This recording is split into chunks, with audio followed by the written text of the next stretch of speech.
¿Qué? Como 60, 60 niveles. Sí. Que puede incrementar hasta 110, 120. ¿En qué condiciones? Estimulación simpática. Ejercicio.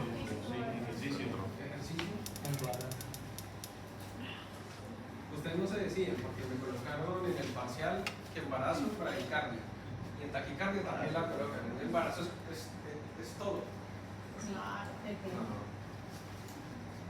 La embarazada, bueno, debería estar ni bradicárdica ni taquicárdica. Pero si me pusieran a elegir entre los dos, yo no le apostaría a la bradicárdica. ¿Por qué no? ¿Por qué? ¿Y qué pasa?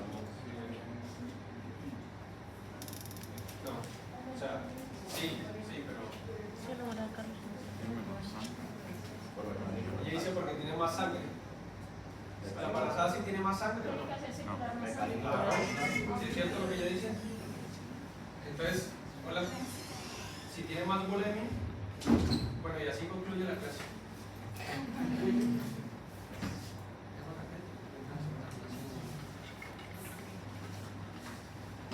¿La embarazada tiene más bulimia o no tiene más bulimia? Tiene más bulimia. Aproximadamente casi con un litro más. ¿Qué pasa si hay más sangre? La precarga. Aumenta la precarga. Aumenta la precarga. ¿Qué pasa si aumenta la precarga? La precarga también. ¿Eso se llama qué? ¿Un principio de qué? Preestables. Entonces, más sangre, más bombea, siempre y cuando el corazón esté óptimo. Más sangre, más bombeo, entonces aumenta gasto cardíaco. Entonces, este volumen se puede incrementar en estas situaciones fisiológicas, ¿no? ¿En qué otras situaciones? ¿En qué otras situaciones se puede incrementar el volumen sistólico? Fisiológica. O ya pasó. Sí, todavía fisiológico. El ejercicio ya está. Estimulación simpática. Aumento de. Bueno, para estar. Meditación. ¿Cómo? Meditación. No. Esa me la colocaron ahí en el social. No la valí. ¿No la valió? No la valí. ¿Cómo? No la valió, no la valió a Laura. Hipertrofia fisiológica. Es así, completo. Hipertrofia fisiológica. Porque si no le dicen hipertrofia, yo creo que es patológico. No, meditación ni por el carajo la valí. Ay, ¿por qué uno se relaja lo suficiente?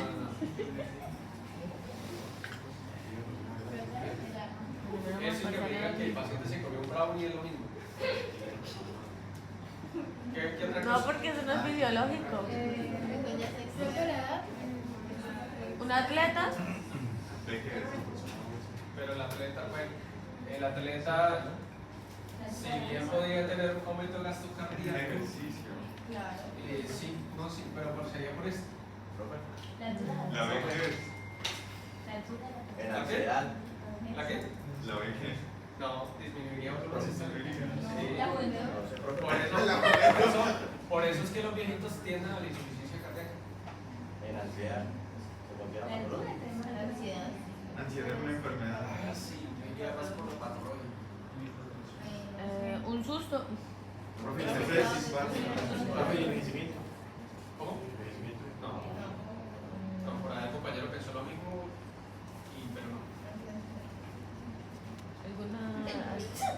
No, porque en hipertrofia, pues no sé, alguna alteración genética, alguna cosa. Cambios de temperatura, calor, extremo. Pero. No estoy hablando de fiebre, Sino externo. temperatura externa. Claro. Para sudar y todo. Temperatura externa, así como cuando hace mucho frío, el paciente tiende a elevar la hipotermia y tiende a bajar la frecuencia cardíaca. Tanto es así que ahorita los estudios están mostrando en pacientes con trauma craneoencefálico. Si es bueno casi que congelarlos no, pero someterlos a un hipotermia para disminuir el flujo sanguíneo, disminuir el riego sanguíneo cerebral, o sea, a disminuir como la presión y así no haga edema cerebral, porque se sabe que después de un trauma craneoencefálico el cerebro se hincha. Entonces creen que sometiéndolo a una hipotermia incontrolada baja un poquito gasto cardíaco y disminuye un poquito el flujo cerebral y no hay tanto edema. Ya fisiológicas creo que no faltaría más. Ahora patológicas.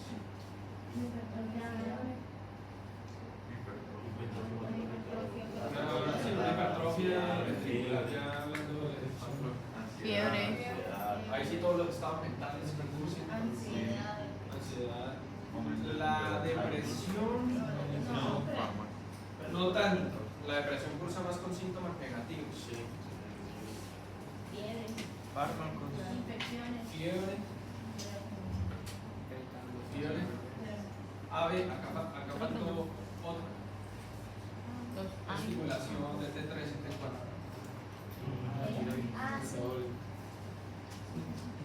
Pero eso no sería automático. Depende de lo que estamos hablando acá de un hipertiroidismo, sí, pero en condiciones fisiológicas, la hormona tiroidea, pues, Sí, claro. Bueno, hay aquí el hipertiroidismo. ahí está. Entonces, si acá está esto, pues acá está la parte patológica, que Sí, es el hipertiroidismo. tiroidismo en todas sus gamas. Hipervolemia, pero es que depende. Que cuando empezamos a ver riñón, van a entender por qué depende. Porque es que si el paciente tiene una hipervolemia de manera crónica, como el paciente con insuficiencia renal, los cambios no son muchos, porque son cambios a largo plazo. Entonces él se adapta. Y si esa es de manera aguda, tampoco, porque si el riñón está competente, orina el exceso. Entonces, ¿el qué? Enfermedades respiratorias como el asma. Envenenamiento. Ah, o sea, bueno, las Intoxicación. cardiopatías. Intoxicaciones. Intoxicación. Intoxicación, bueno, ¿con qué específicamente? Por el depende. Con estimuladores, Sí. drogas estimuladores. Órganos perforados. El alcohol no suele causar tanto porque es depresor. Es depresor. Los órganos perforados. ¿Y en qué condiciones usted viene a un paciente que intoxicado por alcohol podría encontrar taquicardia? Si está mezclado con algún medicamento. No, solito. Él le dijo, no, yo solamente tomé alcohol. Bueno, él no le dijo porque no puede hablar. Los amigos de él que lo trajeron. Cuando es extremadamente rápido. Señor. Cuando es extremadamente rápido, ¿qué son? Cuando No. está alterado. Cuando tiene alteraciones de base. Energizante. No. Cuando es alterado. ¿Qué? Cuando es alterado. No. Con un El alcohol es diurético, ¿sí o no? Entonces, en ciertas condiciones, cuando se pasan de maracas con el alcohol, se pueden deshidratar. Entonces, orinan mucho, baja la volemia y al bajar la volemia hay una taquicardia compensatoria. Entonces, si llega muy deshidratado, puede llegar con la presión cardíaca elevada. Profe, enfermedades A respiratorias. pesar de que el alcohol es depresor. Profe, y Hipovolemia. Enfermedades respiratorias. Asma, no sé. Enfermedades respiratorias exacerbadas. Porque si yo tengo, por ejemplo, asma ahorita, pero estoy con mi medicamento, no tengo por qué estar taquicardia. Pero si ahorita estoy con dificultad respiratoria, me llega menos oxígeno y hay una taquicardia compensadora para poner a circular el poco oxígeno que hay. No, imposible. Profe, los mismos medicamentos también para el asma también. Ahí está, entonces estimulación beta adrenérgica por medicamentos que serían quienes.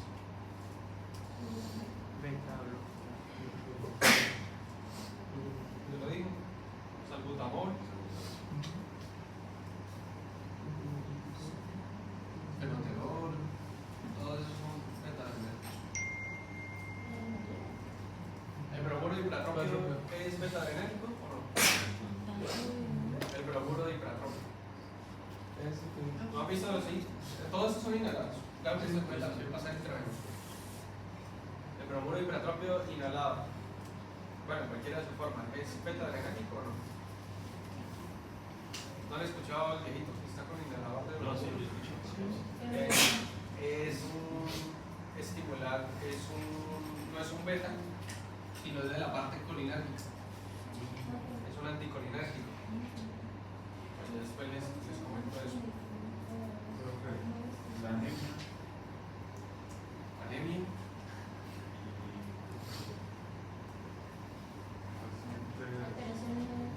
infecciones, no solo por la fiebre, convulsiones, no solo por la fiebre las infecciones. ¿Por qué creen que las infecciones? Porque de poner a circular un leucocitos. Porque eso es fisiopatología. El volumen de la sangre cambia, ¿no? Entonces ponen a circular más veces la sangre por ese sitio para que llegue más leucocitos. Pero si la ponen a circular más veces se eleva la frecuencia cardíaca. En la leucemia. ¿Cómo? Depende, pero no por la leucemia misma, sino porque como la leucemia tiene células anómalas, son eritrocitos que de pronto no son funcionales y es como si estuvieran hipoxemia técnicamente. Pero una leucemia ya avanzada, en un inicio no. epilepsia, Cuando tiene el el ataque. Bueno, entonces todas estas condiciones tienen que ver y me alterarían todo esto y me alteraría el test con esto. Ahora, resistencia vascular periférica, que ahora sí es de lo que están más cerca. ¿Tienen por ahí un borrador? ¿Usted tiene un borrador de acá? Quítale la torre.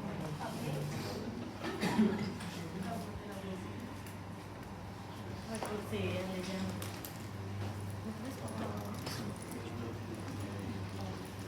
Creo que aquí hay papel. ¿Cómo? Con eso puedo agarrar. Listo. Entonces, ¿qué es resistencia vascular periférica?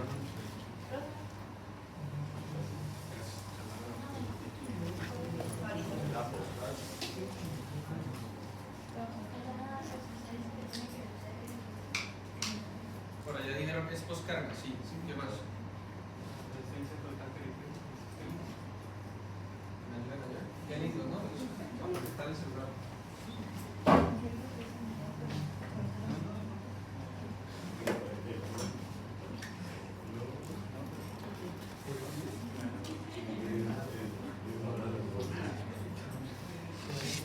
Sí, me puse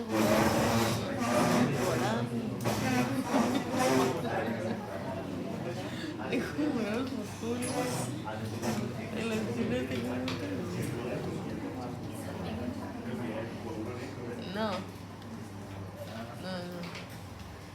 Esto es como ¿Qué machones. es?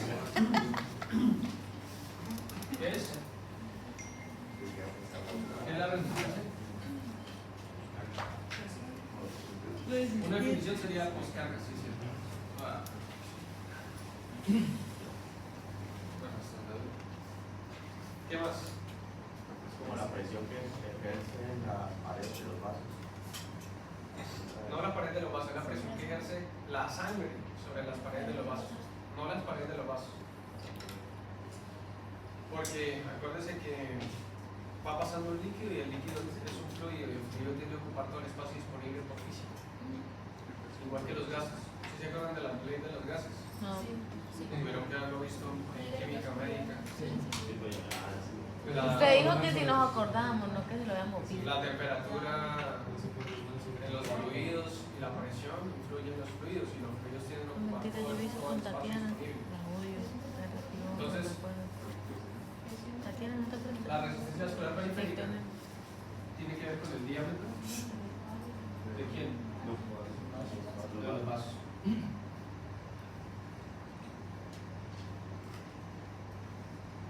Y pues es uno de los determinantes de la presión arterial.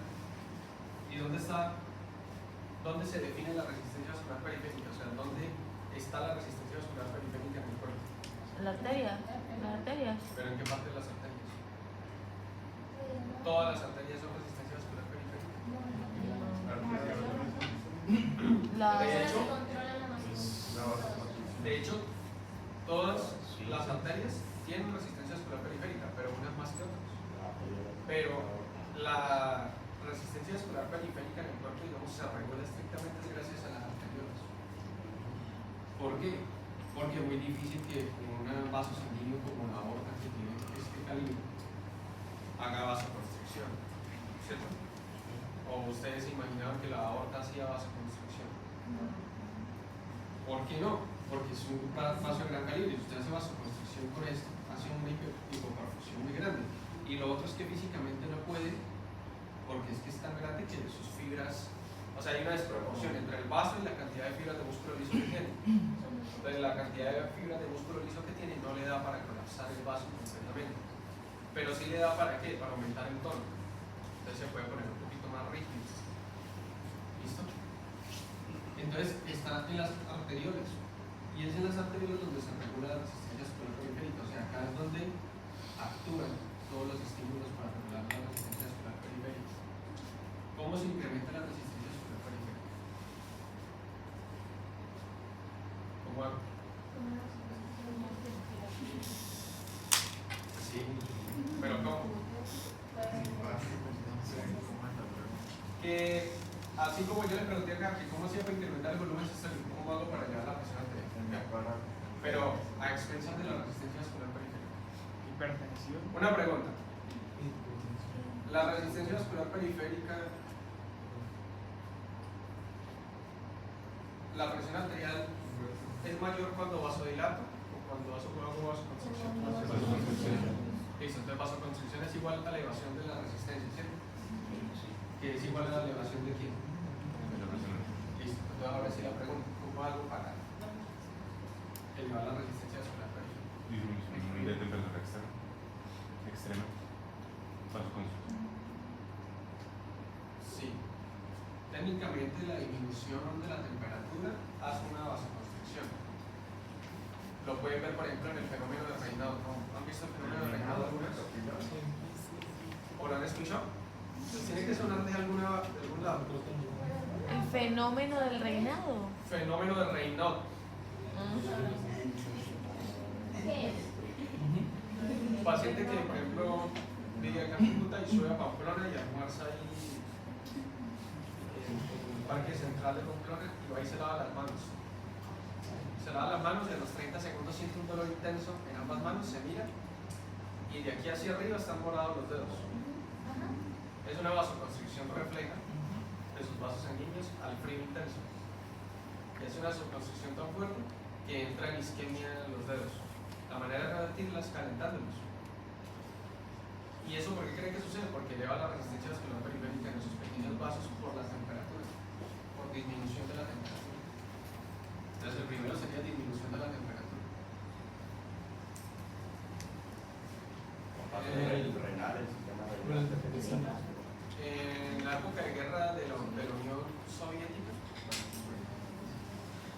que se enfrentaban en estas regiones frías de Rusia, soldados que venían de otros países que no estaban preparados y no se abrigaban lo suficiente, tenían isquemia y necrosis del cartílago de la oreja. La nariz también, de la ¿no? nariz, y algunos también de las falanges distales, porque no iban preparados para el frío y hacían una vasoconstricción tan intensa en estas zonas que son tan superficiales y mal irrigadas que se necrosaban. Y eso producto de una vasoconstricción. Y eso se eleva ahí la resistencia vascular periférica.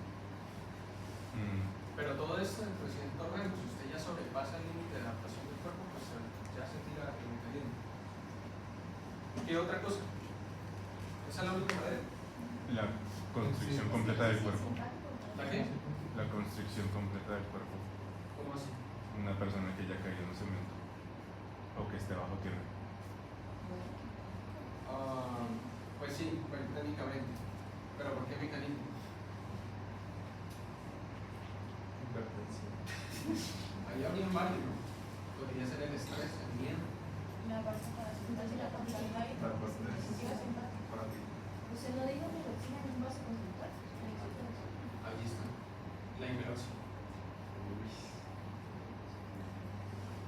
La hiperoxia. ¿Qué otra cosa?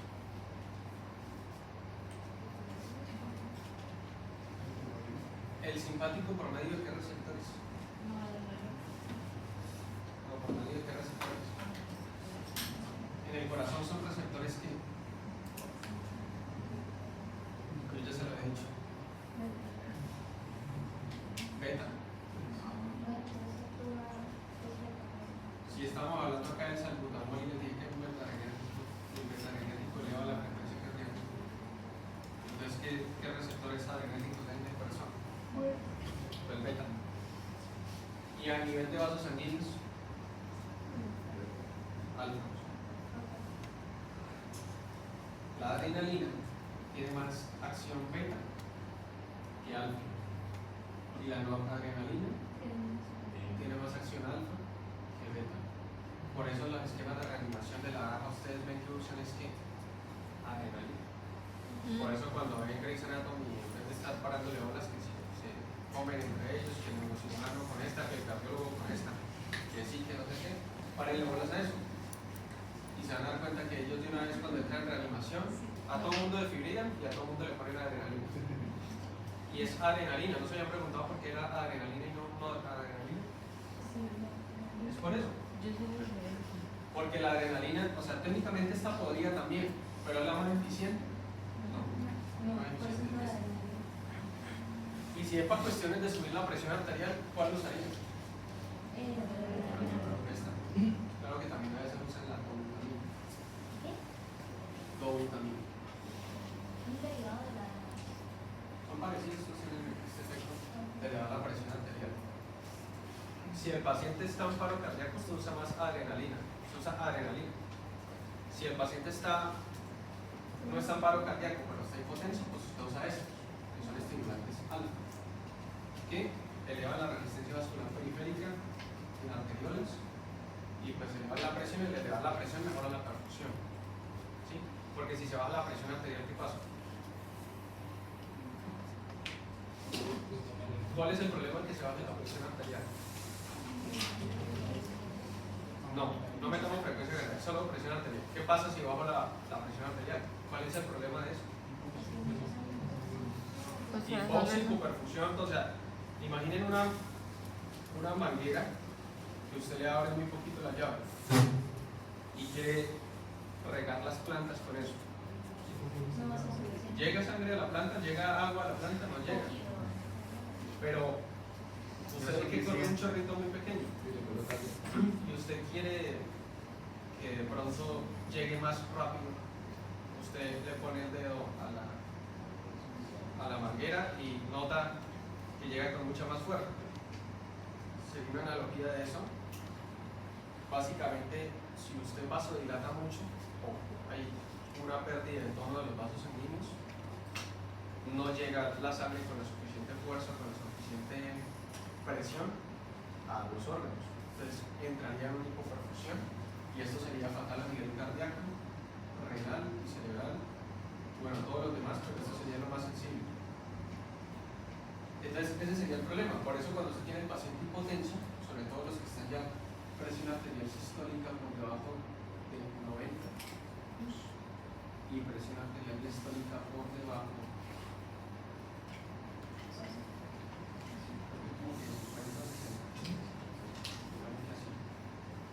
pero sobre todo por la sistólica, pues digamos ya uno tiene que estar mirando cómo le eleva la presión a ese paciente. Si es porque está deshidratado, ¿qué tiene que hacer? Reponerle líquido, porque el problema de él no sería la resistencia vascular periférica, sería de que no tiene líquido. ¿Sí?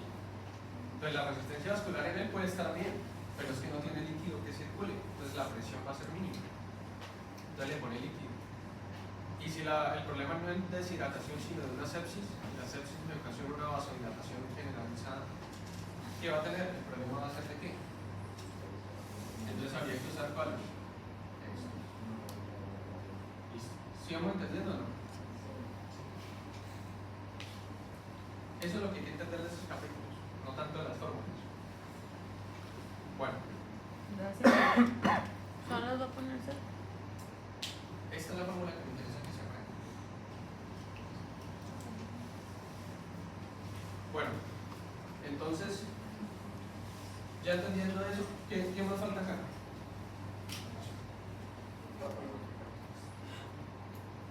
Hipovolemia, creo que ya está. No, pero estamos hablando de resistencia vascular periférica. Y bueno, sí, técnicamente cuando hay una hipovolemia se llama la resistencia vascular periférica. Pero eso ya habíamos visto hipovolemia. Arriba en el... Ah, era en el otro. La hipovolemia porque genera aumento de la resistencia vascular periférica.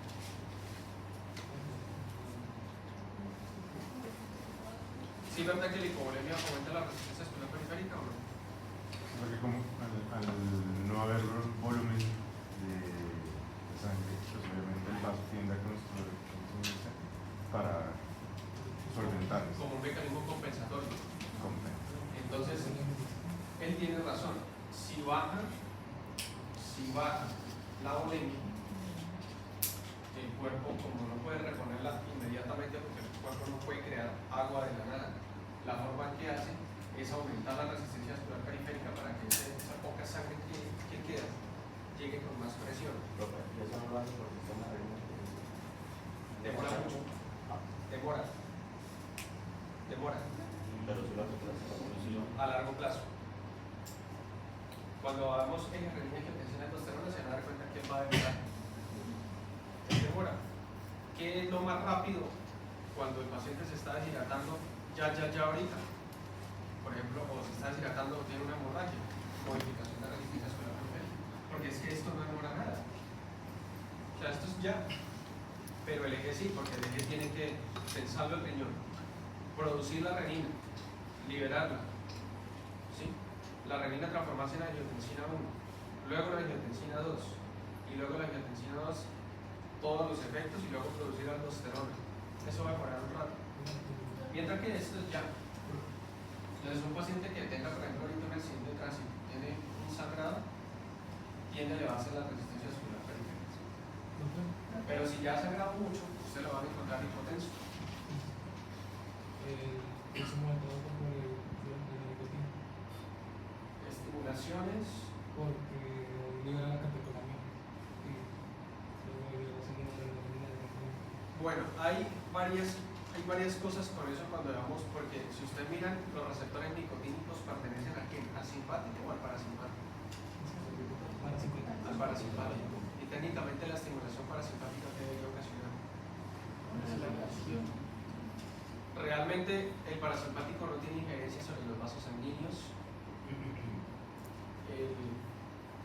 La vasodilatación o vasoconstricción está medida exclusivamente por el sistema simpático. No sé si lo sabían. Uno se imagina que el parasimpático tiene inervación sobre vasos sanguíneos y uno vasodilata y otro vasoconstricción, pero no. En los vasos sanguíneos casi no hay estimulación parasimpática. Toda viene por el simpático. Entonces, si usted le sube el volumen al simpático, aumenta resistencia, y si le baja el volumen al simpático, disminuye la resistencia y vasodilata, así de sencillo. La estimulación nicotínica, la nicotina es estimulante y el problema de la nicotina no es tanto en los vasos sanguíneos, sino que estimula a nivel cerebral los receptores nicotínicos en el cerebro, y eso hace que, digamos, aumente la liberación de algunas sustancias serotoninérgicas, entre ellas la dopamina. Pero la dopamina pertenece a este sistema. ¿Y qué tanto el cerebro se regula la resistencia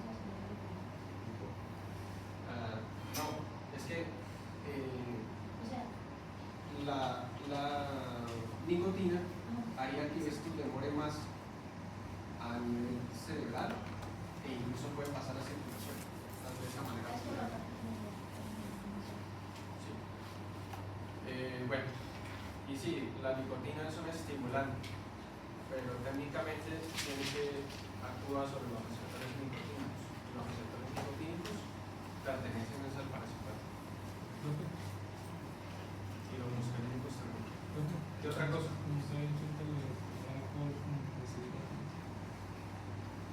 ¿Qué pasa? Acá está. Pero, o sea, Hipovolemia, sea por deshidratación o por hemorragia o por lo que sea. Vómito, diarrea. ¿Qué más? No sé qué más. Hipertensión. Sí, pero sería patológica, pero la hipertensión arterial más que por esto, porque haya vasoconstricción, es porque el vaso se pone rígido, aterosclerótico, con placas y calcificado. Entonces casi no se expande. Más que todo por eso.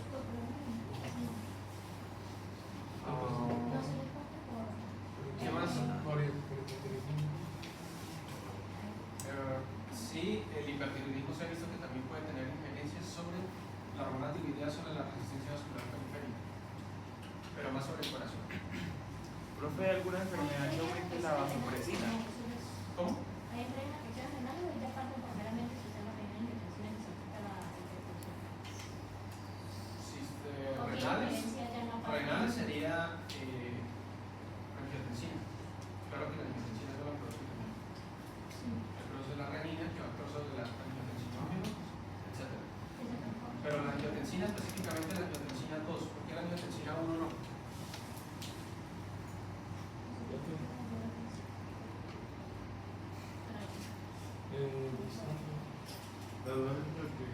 Respóndanme primero esta. ¿Por qué la angiotensina 1 no ocasiona esto? Porque yo no sé la respuesta. ¿Por qué qué? ¿Por qué? La dosis. Sí, la angiotensina. Ah, la 2, que la 2 es más potente, sí es cierto, pero no explica completamente por qué. La 1 tiene que. ¿Y por qué se llama angiotensina? Si se llama angiotensina, ¿usted qué? Tensión, aumenta la tensión. Pero ¿por qué la angiotensina 1 no ocasiona esto y la angiotensina 2 sí? Porque la angiotensina 1 no tiene que convertirse en angiotensina 2 Porque para el sistema. la vida media de la angiotensina 1 es muy cortita. Básicamente se produce y de una vez pasa a circulación donde pulmonar. Aunque ya he visto que en realidad en otras partes también se puede convertir en angiotensina 2. Y esta sí tiene una vida media mucho más estable. Entonces los efectos de la presión arterial dependen de la angiotensina 2. Por eso es que los medicamentos que ustedes ven como enalapril, o captopril, o lisinopril, o el que quieran de estos, son IECOS, inhibidores de la enzima convertida en angiotensina, para evitar que la angiotensina 1 se convierta en angiotensina 2, porque los efectos de la presión arterial están mediados por esto. Y si no quieren usar estos porque producen tos, algunos pueden usar ARA2, que son ¿cuáles? ¿Cuáles son los ARA2? Los sartán, valsartán, el telmisartán. ¿Cuál es la dosis de este?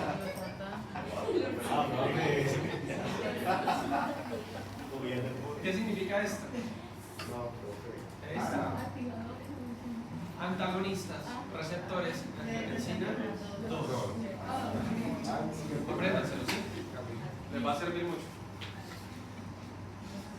Muchachos, de una vez, esto y esto no se pueden combinar, o es uno o es otro. Si ustedes ven un paciente, un familiar de ustedes y dicen, y esa medicación es una chimba, con el que yo iba antes me tenía solo uno de estos, pero ahora con el doctor que fui, me colocó este también.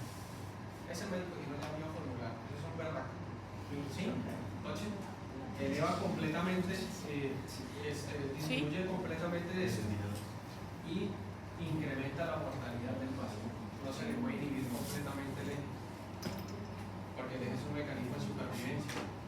Lo que pasa es que en condiciones patológicas se sigue exacerbando. Entonces, o este. ¿Listo?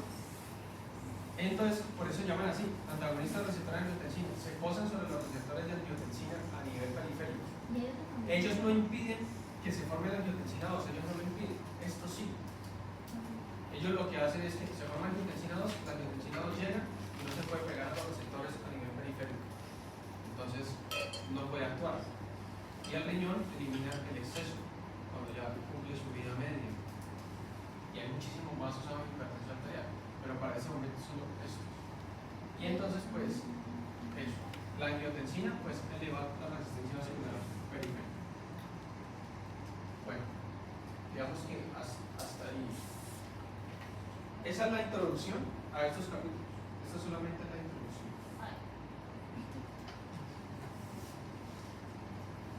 El otro semestre, los que se queden conmigo a dar fisiología 2, profundizamos más en esto.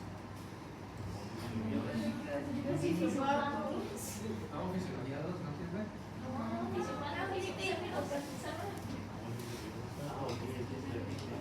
Desee cosas buenas para que le pasen cosas buenas, ¿o yo? Eso tienen que. Profe, ahí tiene que 4. Ay, No, Vale, es que- como que volver- se me diga, es como volver con un ex, con una ex. Pero que ya- te pides ser feliz, uno siempre vuelve a ser feliz. No. Bueno, entonces ahora sí, iniciando en el capítulo, ¿cuáles son las funciones básicas de la circulación?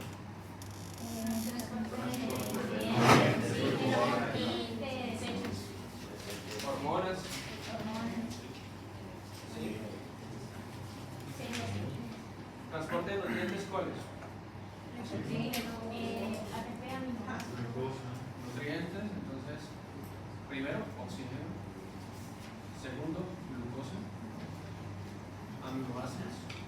electrolitos. Sí, electrolitos. Se considera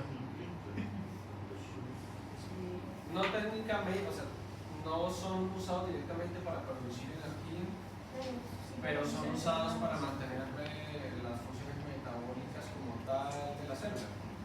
¿Sí? Despolarización, todo lo demás. Entonces, pues, lo incluyo aquí porque no me encaja en los otros, o sea, como desecho no está. ¿Listo? ¿Qué otra cosa? Desechos. No, acá no tiene. ¿Hay algo más? Sí, pues hay ácidos grasos. Hay ácidos grasos. Y bueno, creo que eso sería. Desechos. CO2. Urea. Desechos nitrogenados. Desechos nitrogenados. Ahí entraría la urea. ¿Sí? La urea y todos los productos derivados de ella. Son varios. ¿Qué más?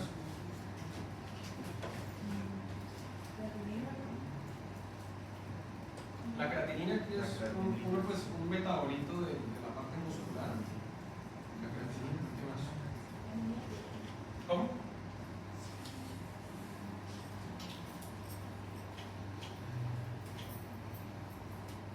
¿Qué otra cosa? Cuando está en ayuno, cuerpos cetánicos.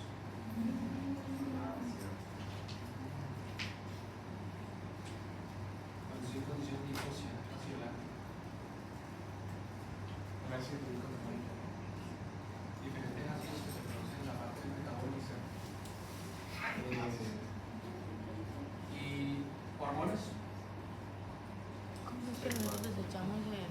Tiroideas, T3, T4. Rafa, ¿cómo es que nosotros desechamos el... ¿Qué más? Insulina. Insulina, glucagón. ¿Se acuerdan de esto que se mezcla con el bicarbonato? Y si la insulina me la coloco ¿Cómo es que se llama? inyectada subcutánea, también exactamente lo mismo. CO2.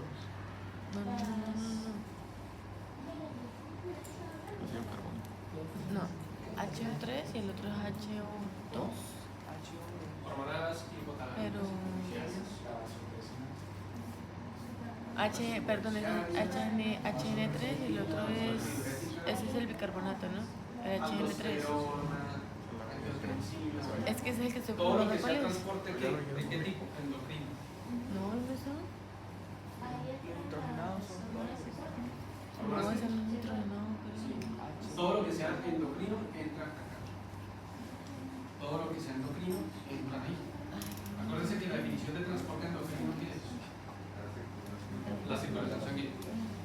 Actúan en regiones muy lejanas donde se están produciendo. Listo. ¿Cuántos tipos de circulación hay? ¿Cuáles son? Sistémica y pulmonar. Le estoy resumiendo lo que está el capítulo. Sistémica y pulmonar. ¿Cómo? ¿La qué? Es otra parte, porque la linfática no tiene que ver con la sangre ya como tal, pero lo que transporta es linfa, que ya después hablaremos de eso. ¿Cuál es la diferencia entre sistémica y pulmonar? Aquí están los pulmones.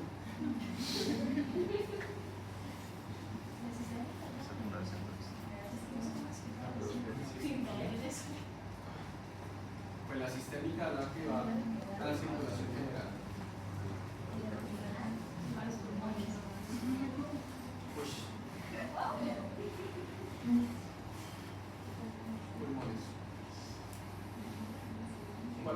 presión? Más presión. Más presión. Menos presión. ¿Cuánto es la presión acá? Promedio. 100. Más o menos oscila más de 100 la sistólica. ¿Sí? Más de 100 la sistólica. Y la diastólica normalmente más de 60. Rosa. Promedio. Rosa. ¿Y acá? Hoy 5, 6, más o menos a 10 milímetros de mercurio. Eso explica por qué el ventrículo izquierdo tiene mucha más masa que el derecho, ¿no? Bueno, ¿qué otra diferencia? Pues esta es una circulación mucho más amplia, con mayor resistencia vascular periférica, que tiene que irrigar más órganos. Esta pues es una circulación un poco más corta. Esta lleva sangre que oxigena. Esta lleva más CO2 hasta el momento en que se oxigena pues el pulmón y ahí sí pasa. Pero la mayor parte del tiempo está llevando dióxido de carbono, está cargada de dióxido de carbono.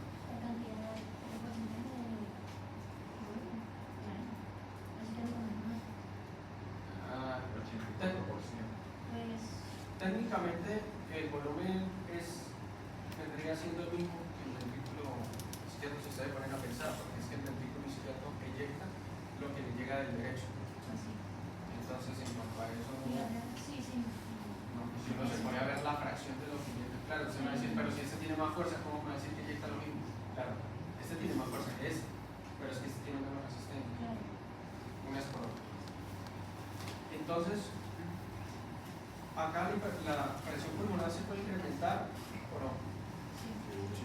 Sí, sobre todo en situaciones patológicas, la verdad acá no hay tanto fisiológico. Si estos se incrementan, realmente es más en contextos patológicos como cuál. ¿Quién dijo hipertensión pulmonar? Pues claro. Sí, eso es. ¿Quién fue? Zapateado. Pero ¿por qué patología? La patología se llama hipertensión pulmonar. La patología no es como lo sintomático, Lo general. lo general. Pero la hipertensión pulmonar tiene que tener una base, una causa. Como el paciente que le llega a usted con fiebre. Yo se coloca el diagnóstico de fiebre. ¿Pero por qué? EPOC.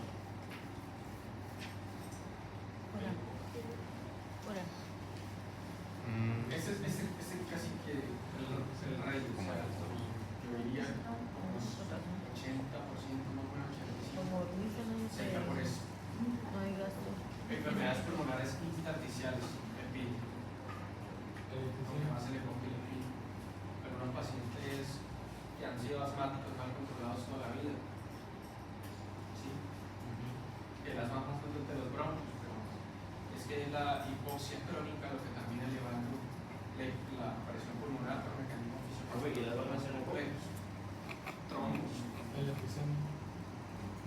Pacientes que hacen tromboembolismo pulmonar, los trombos se alojan, así hagan de cuenta, esta es la arteria pulmonar y los trombos se van alojando acá con el tiempo. Esta zona casi no sufre de aterosis porque la presión arterial es muy bajita, por lo tanto no hay casi lesiones endoteliales. Que la lesión endotelial es lo que me ocasiona la aterosclerosis. Como esta zona maneja presiones bajitas, pero no tanto. Pero sí, los trombos, pacientes que hacen tromboembolismo pulmonar no fueron tratados, estos trombos quedaron acá y ahí quedan, ¿sí? Cementados ahí. Y cuando hacen trombosis crónica se van pegando acá y esto incrementa la resistencia vascular periférica. La resistencia vascular del vaso, más que por vasoconstricciones, porque disminuye el flujo, como si usted le pusiera el dedo a la manguera. Entonces los trombos, todo eso incrementa la presión pulmonar. ¿Cómo se trata?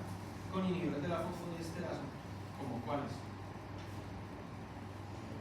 Uno que va a reconocer ustedes mucho cuando sean viejitos. El finasteride, dutasteride, todos estos, mejor dicho, Viagra. Pues diga sildenafil.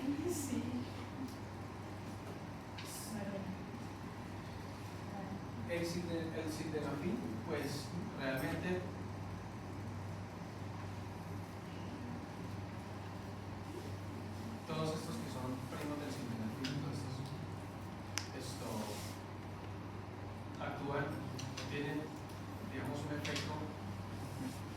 más sobre la parte venosa y disminuye esa resistencia, o sea, como que vasodilata un poquito y mejora. Pero así como tienen este efecto acá, tienen este efecto a nivel de la parte de los cuerpos cavernosos, ocasionando que erecciones no controladas. Tanto es así que el paciente puede progresar un priapismo. ¿Y qué es un priapismo? Erección sostenida, dolorosa, que no se puede controlar, ¿sí? Y esto termina llevándolo por urgencias. En la primera o la segunda ronda contento, pero ya después cuando ve que esa vaina no baja. Profe, ¿y No por baja, qué no doloroso? baja, y se pone sangre, se pone morado. ¿Por qué doloroso? Ahí sí, La presión que se ahí sí corre. Y por más eyaculaciones que haya, no. no baja. ¿Cómo creen? ¿Cómo?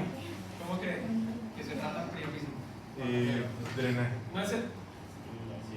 No, porque por más eyaculaciones. Ustedes dicen que por más Pero eyaculaciones que drenaje de la haya. sangre. No está hablando de no ese tipo de drenaje. ¿En serio? No está hablando de ese tipo de drenaje. De pronto al inicio pueden que por más que dicen, no, pues erección. Pues no sé, pensando en Esto más. baja. No. Y la manera fisiológica baja, no puede ser cuál es. Pero ven que no baja de manera fisiológica. ¿Algún masaje? Con todo el gusto. Oh, que ni así baja. Creo que si le hace masaje no va a. Bueno, sí. Ahí se me está preguntando, yo le estoy respondiendo. No, porque esto no es por músculo. Uy, venga. ¿Cómo funciona ¿Le la extraen erección? ¿Cómo sangre así? entonces? ¿Cómo funciona la erección? Es entre simpática y parasimpática. No, no. La erección es el llenado de los cuerpos cavernosos por causa de la sangre. Entonces, músculo ahí. No hay. O sea, eso es hidráulico. Entonces lo que hay que hacer es dar esa fuerza hidráulica, drenar la sangre. Una inyección y sangre para afuera. Normalmente eso lo hace urología. Entonces, entran y pues extraen esa sangre que está bien acumulada. La sangrecita para afuera. ¿Listo? Ay, que me llegue un caso de eso. Me voy a morir de risa, weón. No creo. Tómate tú mucho para que pase. ¿Yo por qué? Hace tiempo, así como Que 2 sí. años, llegó acá al menos como 16 pelados de un colegio. Uno de ellos le sacó a la abuelita un blister de. Yo era estudiante con el colegio es loco. Y. Pero en mi tiempo hacía Marica, yo solo dormía en el colegio. Que siempre, el bolso al revés. O echábamos ladrillos. A mí me pegaban los Pero esos zapatos pelados a los se árboles. retaron, sí, a tomar el sildenafil, a tomar el sildenafil. Y pues han sabido llegar acá porque pues, no lo necesitaban, era un medicamento que no necesitaban y ocasiona el priapismo. No quiere decir que si ahorita cualquiera de nosotros va a ir a tomar un sildenafil le va a pasar eso, no necesariamente. Es más un efecto del medicamento y depende mucho de la dosis y depende mucho del paciente.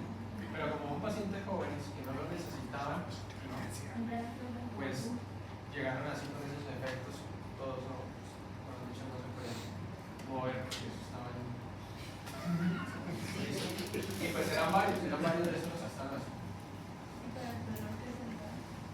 Lo que quieran darle de valor está bien, sí. Pero normalmente cuando lo drenan ya descansan. Entonces, bueno, esto puede incrementar la presión arterial. ¿Y acá se puede incrementar la presión? Pues sí, la presión arterial. Aterosclerosis, etc. De los pacientes hipertensos, ¿cuántos son por hipertensión arterial primaria? ¿Saben cuál es la hipertensión arterial primaria? La hipertensión arterial que tiene la gran mayoría de pacientes, que es porque usted lo busca y no tiene daño renal, no tiene nada más, solo está hipertenso y ya.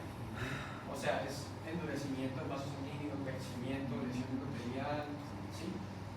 Esa es la hipertensión arterial primaria. ¿Cuánto de la población que tiene hipertensión pertenece a hipertensión arterial primaria? Más. 90-95% de los pacientes hipertensos caen acá. O sea, esto es lo más frecuente. 5 a 10% caen igual, secundario. ¿Cuál es la hipertensión arterial secundaria? Que tiene una causa específica, que básicamente si usted la trata, técnicamente puede revertir la hipertensión arterial. Esta no se puede revertir, se puede mejorar. O sea, el viejito que es hipertenso y usted la trata y ya usted lo lleva a valores de presión arterial, entre comillas, normales, pero deja de ser hipertenso. No, ¿qué pasa si usted quita el medicamento? Se eleva otra vez. Este, en cambio, dentro de ciertas reglas, si usted revierte, pues mejora la presión arterial y ya. Este suele presentarse en pacientes más jóvenes. Este suele presentarse en pacientes más viejos, porque cada vez está más presente en personas cada vez más jóvenes. Como cuáles acá, insuficiencia renal crónica. ¿Por qué? Porque el riñón no finca, el paciente no orina muy bien y está en un estado permanente de hipervolemia. Sí, si le pusiéramos un trasplante podría mejorar. Claro que el paciente que está en insuficiencia renal crónica por muchos años termina siendo incuria de vasos sanguíneos y entonces si le hagamos el trasplante renal ya queda hipertenso primario por la lesión endotelial crónica de estar hipervolémico y no funcionar el riñón. ¿Cuál otra? Un hiperaldosteronismo. Un hiperaldosteronismo de causa genética o por alguna cuestión o por un tumor, se aumenta la producción de aldosterona, porque tiene mucho sodio, el sodio retiene agua y el paciente está hipervolémico y aumenta la presión arterial. Si usted revierte el hiperaldosteronismo, pues revierte esa presión. ¿Cuál otro? El feocromocitoma. Feocromocitoma, que es un tumor productor de catecolaminos. Entonces, injerencias sobre esto y injerencias sobre esto. Esos serían ejemplos de hipertensión secundaria. Hay más, como la estenosis de la arteria renal. También. Bueno, esos son el 5 a 10%. ¿Listo? Claro, hasta ahí, ¿no? Y no hemos dado mucha información. Parece mucho, pero no lo es.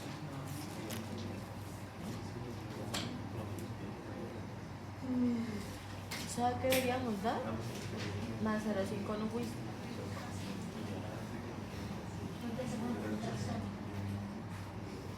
¿Cuáles son las cifras de presión arterial normal ahora? 120.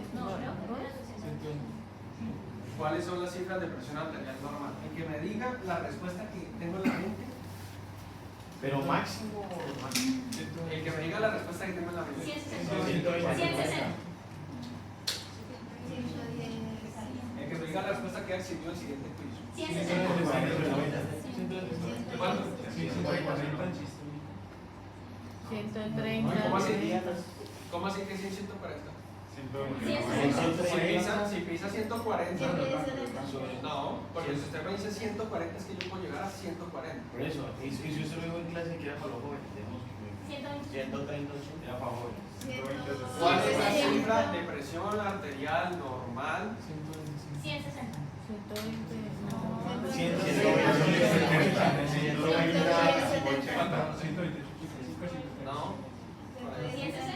160 no. 130. 140.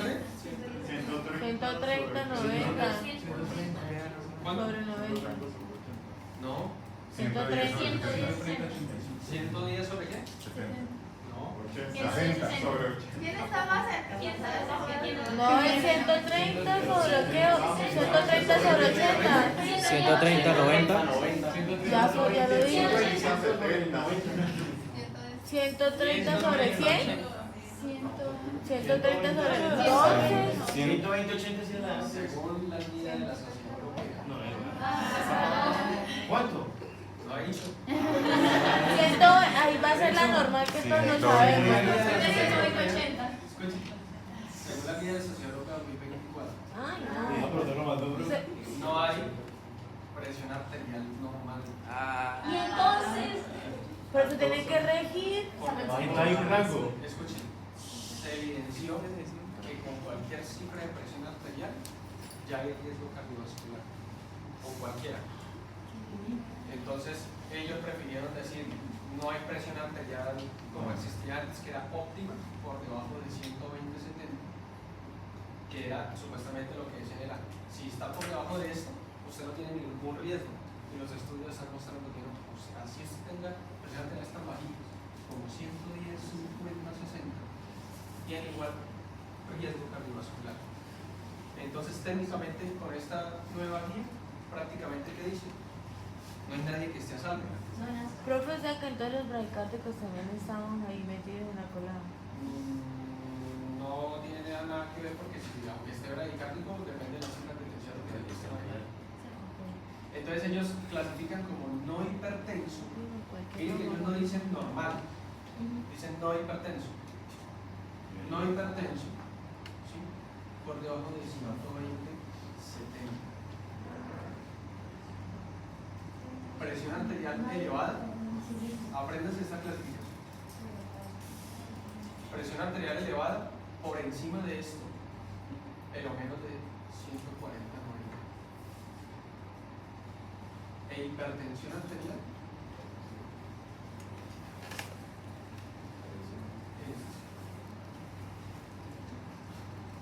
y ya no existen las clasificaciones de hipertensión arterial grado 1, 2 y 3 que me tocó aprender de la mía de mi generación. Ya no existen. Cada vez la guía, como ve que las generaciones que siguen de médicos son más jodidas, dice, pues vamos a masticar esto. Y dice, no, pues es que hipertensión arterial 1, 2 y 3 y aprenderse las cifras, más aprenderse que la óptima, que la normal, que la prehipertensión es mucho para los bebés. Entonces dejemos, no hipertenso, elevada e hipertenso. Eso ya resentimiento. Y antes la 1 era por encima de esto, ¿sí? De 140 a 159, 100 más o menos. La 2 de 160 a menos de 180 y la 3 de 180 en adelante, que ya es una presión arterial muy alta. Acá dijeron, no, se elimina todo eso. Independientemente de qué tan elevada sea la presión arterial, pues es hipertenso y ya. Entonces ya no hay presión arterial normal. Por eso todo lo que me están diciendo nunca le iban a dar. Porque la respuesta es que no hay. No hay presión arterial normal. Apréndanse esto. Esta es la clasificación que les toca aprenderse a ustedes. De aquí a que se gradúen tal vez haya otra, pero a ustedes les va a tocar aprenderse esta. A mí me tocó aprenderme esta, pero antes era la óptima, normal, elevada. Pero si ya no es normal, ¿no? Y la hipertensión arterial 1, 2 y 3. Esta fue la que me tocó. Pero si ve cómo usted nos pone cascaritas y no había, entonces ¿para qué nos pregunta? Tienen que saberlo. Ay, Entonces, apréndanse de esto. Apréndanse de esto y ténganlo ahí presente. No hay cifras de presión arterial normal. Ya por encima, técnicamente, ellos colocan que presión arterial elevada por encima de esto, porque notaron que antes decíamos que no, presión arterial normal, 120/75, y le decíamos al paciente que está normal. ¿Sí? Y se dieron cuenta con estudios que incluso con presiones arteriales de 125, por ejemplo, 75, o sea que ya está por encima de esto, ya puede haber lesión endotelial y puede haber marcadores de inicio cardiovascular. ¿Listo? Y cada vez esta cifra tienden a bajarla más, y cada vez más. Entonces la mayoría de personas vamos a entrar acá, presión arterial elevada. Si bien no somos hipertensos, habría que estar chequeando la presión arterial todo el tiempo. frecuentemente, ver que no tenga otros marcadores de riesgo. De hecho, puede tener la presión arterial por debajo de esto y ya darle medicamento aunque no sea hipertenso. Si es diabético, si ya tenía antecedentes de enfermedad coronaria, enfermedad cardiovascular, etc. Entonces, estos pacientes, que podrían ser cualquiera de ustedes, incluso yo o los papás de ustedes, aunque no estén en esto, si tienen alguna de los otros criterios, ya tienen indicación de iniciar terapia antihipertensiva. ¿Listo? ¿Entendido o no? Todo es introducción apenas, o sea, Profe, ¿y si llevamos 2 diapositivas. Profe, si se genera terapia de hipertensión, ¿no se puede generar un, ¿cómo se llama? Cuando generar resistencia para después? No, resistencia a la hipertensión no existe. Ah, ok. Si usted lo inicia de temprano y el paciente es juicioso con el medicamento y hace ejercicio y todo, puede durar con el mismo medicamento toda la vida y le va a seguir funcionando. ¿Sí? Le va a seguir funcionando. No pasa nada. ¿Que hay hipertensión arterial resistente? Sí, pero eso ya es otra cosa. ¿Listo? ¿Se aprendieron esto? Esto entra, ¿no? Pues, ¿qué? Porque tiene A la que vida, al parcial, a la vida. la vida para Profe, y lo de la colchicina. ¿La qué? Lo de la colchicina. Dicen ¿Qué que. pasa con la colchicina? No, pues. Dicen que es como buena para prevenir eso. No hay evidencia. Por el momento no hay evidencia de ninguna cosa fuera de los cambios en el estilo de vida que pueda prevenir la hipertensión arterial. Creo que la cochinilla no era para detener el crecimiento celular. Esa colchicina la meten en todo. Cuando fue la época de COVID también metían en la colchicina y al final no hubo evidencia de nada. Eso es un inhibidor. Para evitar. Sí, técnicamente, pero no, los estudios no arrojan resultados significativos en mortalidad ni que prevenga hipertensión ni que prevenga prácticamente nada. Entonces no. Ahorita para prevenir hipertensión arterial simplemente que disminuir esta de sodio menos de 5 gramos al día. Eso es casi que menos de la cucharada. No fumar, no alcohol, disminuir la ingesta de grasa, lípidos, la dieta y el ejercicio. Recomendando por lo menos 150 minutos a la semana, sobre todo aeróbico. Eso es lo que se ha visto para prevenir la hipertensión y si el paciente ya es hipertenso, prevenir que progrese. No es que porque el paciente es hipertenso usted dice, no, pues ya hipertenso ya no se va a recomendar. No, sí, igual se le recomienda. ¿Listo? Pero no hay medicamento para usted prevenir hipertensión arterial. Listo, continuamos.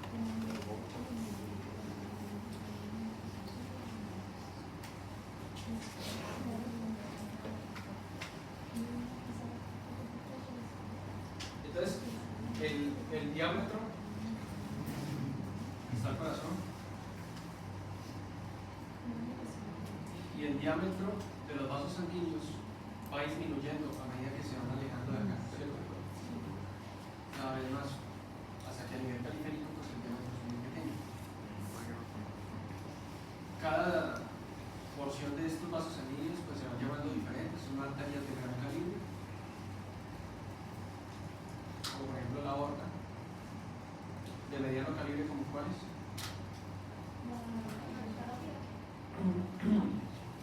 Renales, etc. Son de mediano calibre. Pequeño calibre, pues arterias más pequeñas derivadas de estas, ¿sí? Y ya luego de eso vienen pues las arteriolas, porque realmente hay una transición arteriola-metarteriola, no sé si lo leyeron por ahí. Sí, pero era lo que pasaba. Son básicamente estructuras ya las arteriolas y la transición de metarteriolas. Son estructuras muy musculares, o sea, son vasos sanguíneos pequeños en diámetro, pero la gran mayoría de este vaso sanguíneo es que músculo liso. ¿Listo? Mientras que acá, ¿qué es más? Fibras elásticas. Paciente por la vejez, paciente que sea hipertenso crónico, enfermedad renal crónica, fumador, esto va calcificándose y también pierde las fibras elásticas, haciendo que la aorta cada vez se acomode menos al impulso. Cada vez que hay un latido, envía gran cantidad de sangre y la aorta hace esto. Se acomoda al flujo sanguíneo. Cada que hay un latido, ya hace esto. Y esto va por pulsos, ¿sí?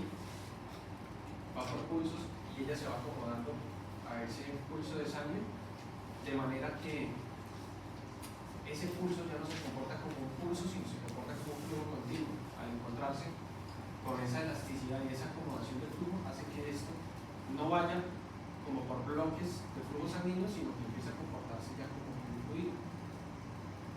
¿Eso qué permite? Que tanto en sístole como en diástole hay irrigación sanguínea. No sé si lo leyeron por ahí, los temas adelante. Entonces, tanto en sístole como en diástole hay irrigación sanguínea. ¿Y por qué sin diástole no está latiendo? Porque como este impulso hace que se comporte como un flujo técnicamente laminar, aunque el corazón está en reposo, técnicamente llenándose, pues, llega sangre porque pues, se comporta como un flujo. En estos pacientes que pierden esa elasticidad, pues esto deja de comportarse como un flujo y se comporta ya como pulsos. ¿Listo?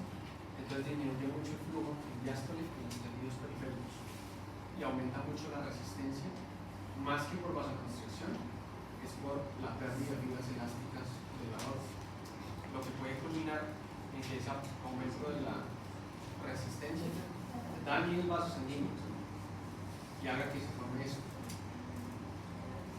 ¿Qué es eso?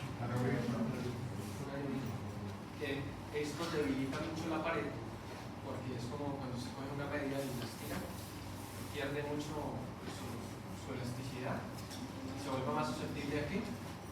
A romperse. Y si ese aneurisma se rompe ahí, el paciente no dura mucho porque esto maneja alto flujo, está manejando un alto flujo y el paciente en cuestión de minutos se desangra completamente. Listo.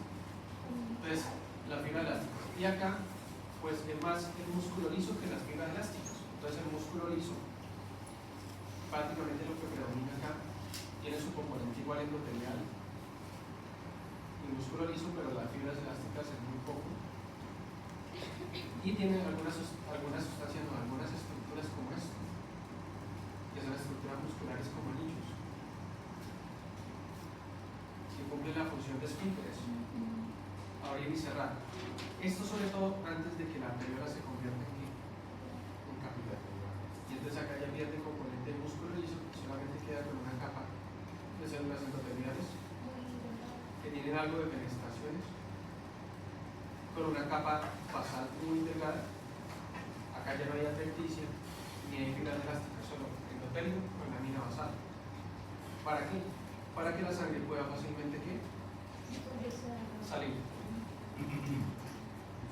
¿Y para qué salir? Pues es que en los capilares es que se da el intercambio de sustancias y desechos que mencionamos ahorita. Entonces yo necesito que acá pase fácilmente nutrientes y que de aquí para acá pasen ¿qué? Por gradiente de concentración sencillo pasan de aquí para acá nutrientes y de allá para acá desechos, CO2 de allá para acá, de aquí oxígeno, glucosa y todo lo demás. Y así es el intercambio. Entonces estas estructuras son en realidad las que me modifican más la presión arterial, porque si todas las arteriolas a nivel sistémico yo vasoconstricto, todo el flujo sanguíneo empieza a retrasarse de aquí para arriba. Y al retrasarse de aquí para arriba incrementa, se siente muy incómodo, incrementa la presión que ejerce sobre las paredes. Cuando ustedes toman la presión arterial en el brazo, pues la van a encontrar elevada. Porque la mayoría de veces en el paciente hipertenso, que se encuentra la presión arterial acá, pues ya por cuestiones de que los vasos sanguíneos están endurecidos, escleróticos, ateromatosos, y eso es lo que sucede. Entonces, esto me elevaría la presión arterial o me la puede disminuir si yo hago una vasodilatación. Eso es de otro capítulo, pero se los adelanto. A nivel local, varias cosas me pueden producir vasoconstricción o vasodilatación, modificando esto. ¿Como cuáles?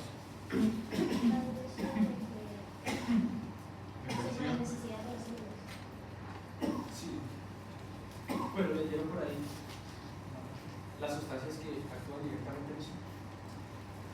Aumento de concentraciones de calcio únicamente. ¿Aumentaría qué?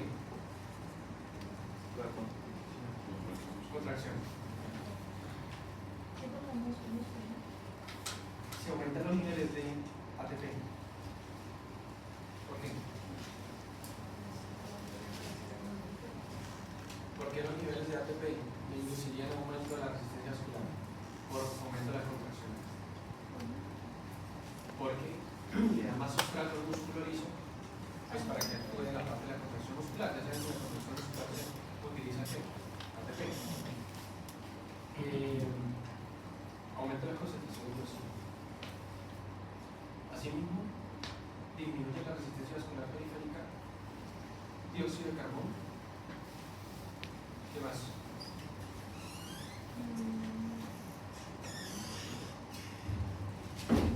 ¿Qué más? No.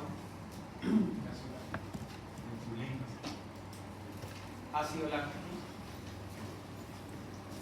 ¿Por qué creen que el ácido láctico me induce disminución de la resistencia vascular periférica? ¿Cómo? El ácido láctico refleja una condición de disminución de ATP. ¿Por qué? Porque el ácido láctico refleja que no hay oxígeno. ¿Por qué? Porque se va a parar la glucólisis anaerobia. ¿Ustedes creen que nunca iban a utilizar eso? Sí se utiliza. Entonces, glucólisis anaerobia, ácido láctico con otros ácidos metabólicos que reflejan un estado de disminución del oxígeno, disminución del ATP, menos energía para la contracción muscular, los procesos metabólicos, y el músculo, por decirlo de alguna manera, pierde el tono. Y al perder el tono vasodilata, para que el vasodilatar pase más sangre que barra el ácido láctico y traiga más oxígeno. Entonces es un mecanismo de retroalimentación. ¿Qué más? Acumulación de productos intracelulares. Cuando hay necrosis y las células se rompen, liberan algunos productos intracelulares. ¿Sí? Algunos productos intracelulares que son marcadores de daño celular. Concentraciones altas de potasio. El potasio está más concentrado en la célula. ¿Sí? ADP, etc. Y cuando se detectan a nivel tisular, el cuerpo entiende que hay un daño, hay una necrosis, y por lo tanto actúan sobre esto, vasodilatan para que lleguen leucocitos y fagociten todas estas células muertas. Entonces, a nivel local se puede modificar esto. Y a nivel general, con todo lo que hablamos ahorita de cómo se modifica la resistencia vascular periférica, estimulación simpática o disminución de la estimulación simpática y situaciones patológicas. ¿Listo? Ahí sería más nivel de CO2. Acá, no, el aumento de CO2 va a arreglar. ¿Claros hasta ahí o no?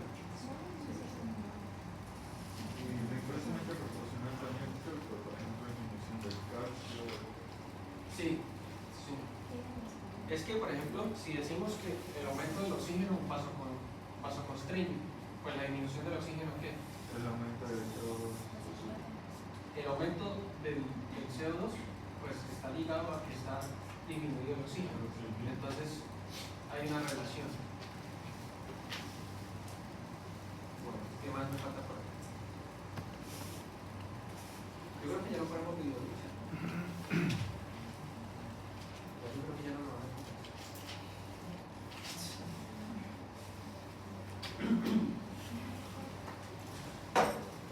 El capítulo habla de una parte de regulación arterial cuando se baja la presión súbitamente, ¿cierto? Sí. Yo creo que ni tiempo. No, sí, es que como era tanta fórmula de siempre es una fórmula. Miren que estamos tocando un tema importante y no hemos hablado ni siquiera de una sola fórmula. ¿Cuál es la única que hemos tocado? Entonces, ¿entienden? Porque a veces esto no me parece como tan práctico. Y aún así, sin meter fórmulas, o sea, con todo esto, les puedo complicar la vida a los niños. O sea, sin fórmulas, no hay necesidad de control. ¿Cómo nos completaría la vida? Entonces, pero un caso clínico ahí relaciona con No. hipoxia, con potasio, con calcio, con ATP, con presión arterial. Pero mi primo es paciente. Entonces, ¿qué pasa cuando se sensa una caída de la presión arterial? Aguda.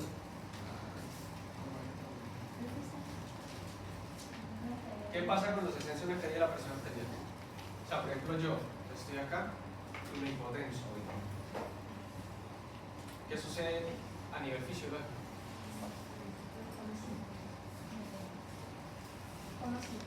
¿Qué sucede a nivel fisiológico si yo me hipotenso? Ahorita Nira se desmaya. No. A nivel fisiológico. ¿Qué mecanismo compensatorio? Mejor dicho, hay? ¿De quién?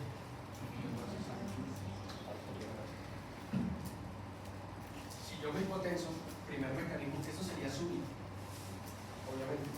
Entonces se me baja la presión. Y hay un mecanismo compensatorio.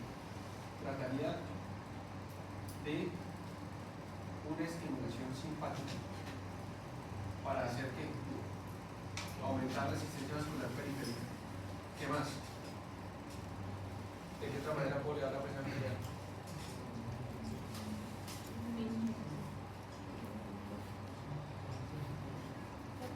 ¿De qué otra manera? Pues recuerden la fórmula de presión arterial sencilla. Aumenta el gasto cardíaco. Entonces aumenta la función de bomba del corazón.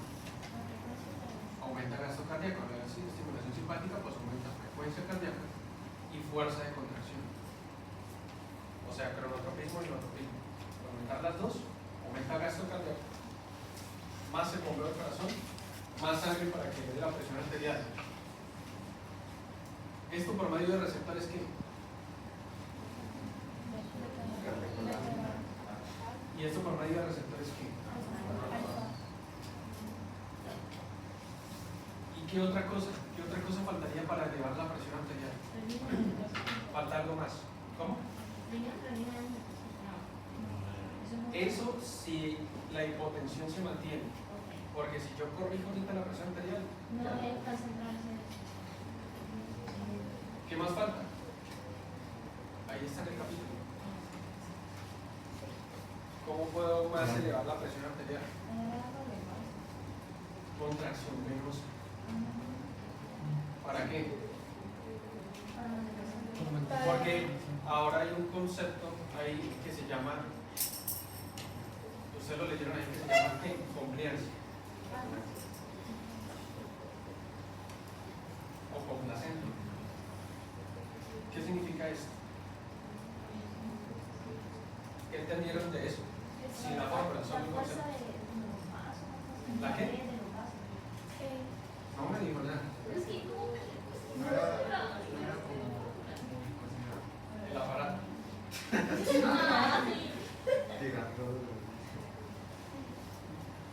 ¿Qué es? Eso. La confianza va muy de la mano con distensibilidad. Pero no son lo mismo. Un vaso distensible tiene una gran confianza. Pero también depende del calibre del tamaño del vaso. Entonces las venas tienen alta distensibilidad y alta confianza, complacencia, que quiere decir que se adaptan mucho al flujo sanguíneo. Quiere decir que, en términos simples, entre más volumen usted le coloque, más se adapta a este volumen sin incrementar mucho la presión. ¿Me explico? Hagan de cuenta que yo intento inyectar agua en un recipiente de vidrio y está cerrado y yo lo estoy inyectando acá con una bomba. El recipiente empieza a llenarse y yo sigo llenando de agua. ¿Qué pasa con el recipiente? Estalla en algún momento. Él empieza a llenarse y tan pronto está llegando al límite, se incrementa mucho la presión del recipiente. Pero si usted llena con esa misma cantidad un globo, el globo es mayor de la cantidad de agua que usted va a inyectar en el globo hasta que el globo estalle. Se va a adaptar mucho mejor. Esa es la mejor forma de entender la confianza. Las venas se adaptan muchísimo mejor al flujo sanguíneo que las arterias. Uno, porque tienen menos musculatura lisa, y dos, porque tienen más fibras elásticas. ¿Cómo? La otra tiene complacencia, claro que sí, pero tiene más la cava. Entonces, ahí entra el término de que distensibilidad y complacencia no es lo mismo, porque esto tiene distensibilidad y complacencia. O sea, la aorta se listiana y se adapta al flujo sanguíneo. Pero si usted toma la aorta que digamos tiene un diámetro de 5 centímetros, digamos, y toma la cava, que también tuviera un diámetro de 5 centímetros, ¿cuál de las dos tiene más complacencia? La cava. Aunque sean del mismo diámetro, esta le gana en distensibilidad. Y al tener más distensibilidad que esta, pues tiene más complacencia. Pero si usted agarra la aorta y agarra una vena que su calibre sea de 0.5, ¿quién va a tener más complacencia? La aorta. Pero no, ella tiene más distensibilidad. Sí, pero ¿quién se va a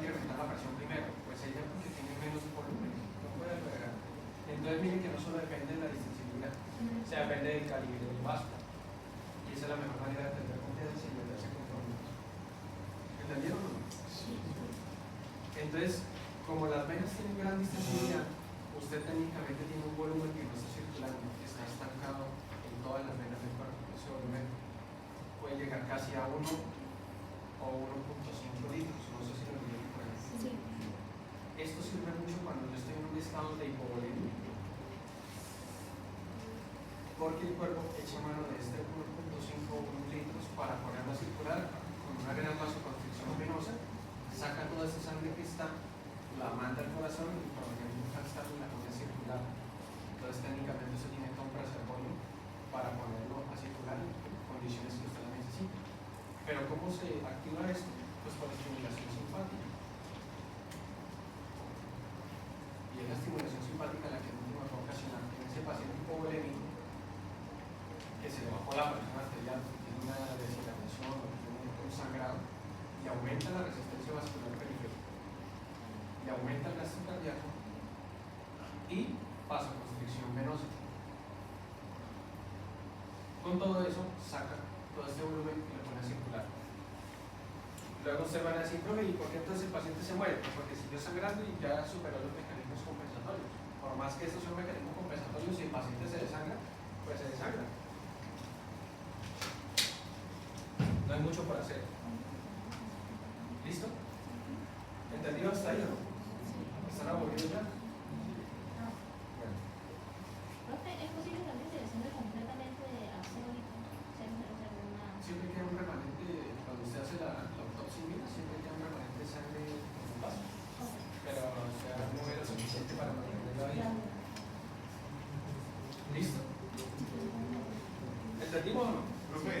Ah, bueno, y si estos cambios de la presión arterial se mantienen por más días, por ejemplo, yo estoy en una isla desierta y no tengo fuentes de agua potable, pues, ¿qué pasa ahí? Ya pasa a activarse el eje renina-angiotensina aldosterona. Ya es crónico, es una cosa que no es aguda, se mantiene. Y al mantenerse, pues hay unos cambios, pero eso es una clase aparte del problema. Bueno, ¿leyeron ahí la parte de la cuarta potencia? ¿La ley de la cuarta potencia? Sí. ¿Qué entendieron de eso? Tienen un vaso sanguíneo.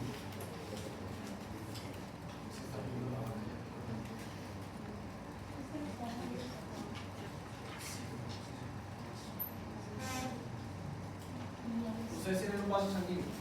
Entonces, con modificación técnicamente de una unidad en la resistencia, tienen una modificación del flujo hasta 4 veces. Entonces, por eso se llama ley de la cuarta potencia. Hay una relación 1-4. Por una unidad de modificación de la resistencia, pues se modifica 4 veces el flujo. ¿Listo? Ya, eso es. Entonces, para que haya flujo sanguíneo, pues se necesita una presión 1 y necesita una presión 2.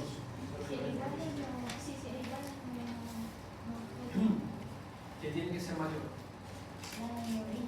O sea, ¿cuál? 1. Que acá técnicamente sería acá.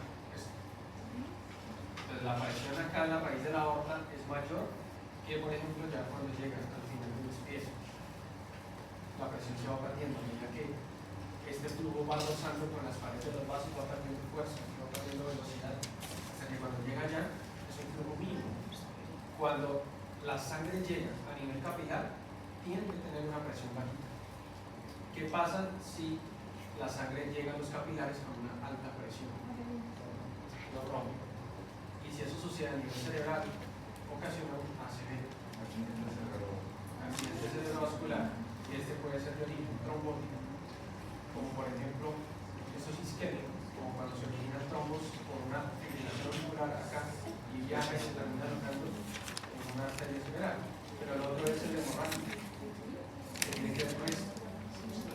Entonces, resulta que en pacientes que tengan, por ejemplo, hipertensión arterial, como pierden la elasticidad de sus vasos sanguíneos, silencio, como pierden la elasticidad de sus vasos sanguíneos, no hay esa adaptación que les comenté de los vasos elásticos, y cuando llegan acá a los capilares, llegan con una alta presión.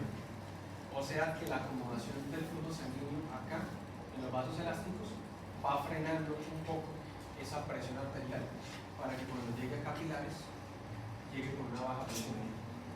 Y si el mecanismo este no es suficiente, pues para eso en las metaarteriolas y en las arteriolas tenemos esto. ¿Qué es esto? El esfínter. Entonces ellos cuando detectan que está llegando con mucha presión, ¿qué hacen? Se cierra. Porque si no lo cierran, no puede proteger a este vaso que está más allá, que es el capilar. Como el capilar no tiene músculo liso, es una membrana que si usted le mete mucha presión se rompe. Entonces el paciente sangraría y haría una accidente cerebrovascular como rayo. ¿Listo? Entonces, por eso, ponga tener cuidado con la presión arterial, porque el paciente pierde estos mecanismos compensadores de la presión. Entonces habría que tener una presión 1 y una presión 2, y esto tiene que ser menor. ¿Cómo se disminuye la presión? Pues a medida que el flujo va pasando, pues va perdiendo fuerza. Entre más se aleja el corazón, más fuerza pierde, y cuando llega al capilar tiene una fuerza mínima, a duras penas lo suficiente para hacer que este líquido salga al espacio intersticial. ¿Listo? Y depende también no solo de la diferencia de presiones, sino de la resistencia de este vaso sanguíneo. Depende pues de la vasoconstricción o vasodilatación de este mismo vaso sanguíneo. ¿Listo? Entonces, esa es la cuestión. Si incrementa la presión acá, disminuye el flujo sanguíneo, como cuando, por ejemplo, la hipertensión arterial aumenta acá mucho la presión 2. Incluso puede incrementar mucho más que la presión 1. Entonces, técnicamente, el corazón no tiene la fuerza suficiente para enviar la sangre porque acá hay mucha presión. Entonces, el paciente pues hace una insuficiencia cardíaca, ¿sí? No puede llevar la sangre y toca por disminuir rápido la presión arterial, pues para que este flujo sea estable. En ese caso, sí, pues carga por una emergencia hipertensiva con afectación de órgano blanco. Entonces, en esos casos superaría la presión 2. ¿Cuándo superaría más la presión 2? Otro ejemplo, ventrículo derecho, cuando el izquierdo está colapsado. Entonces, insuficiencia cardíaca, corazón izquierdo no funciona bien, disminuye el volumen sistólico, lo que quiere decir que aumenta el volumen. ¿Qué?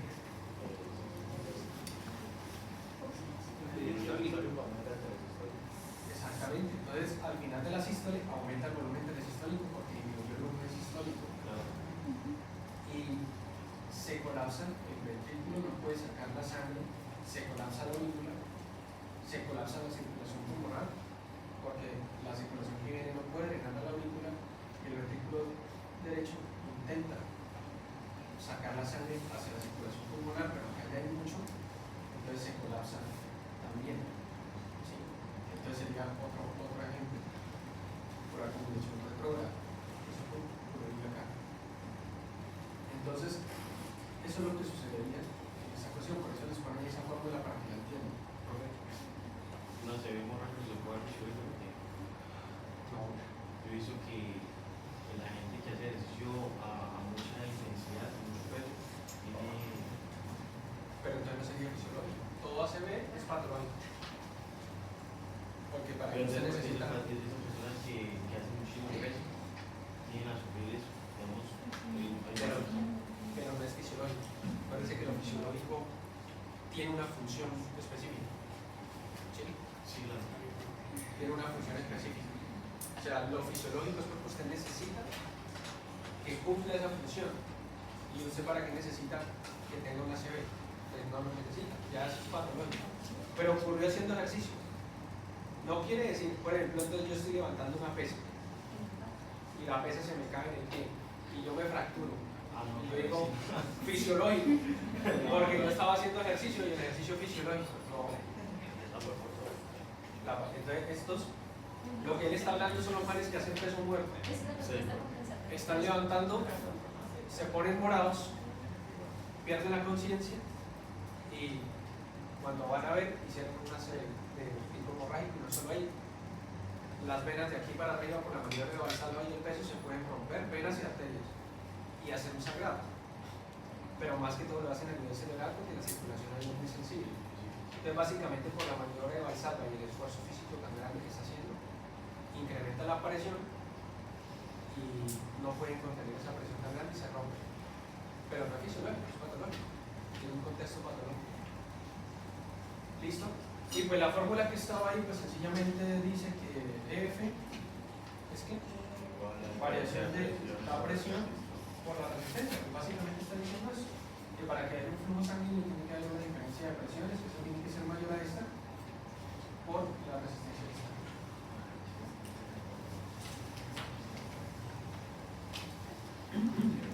¿Cuánto es el volumen más o menos de sangre?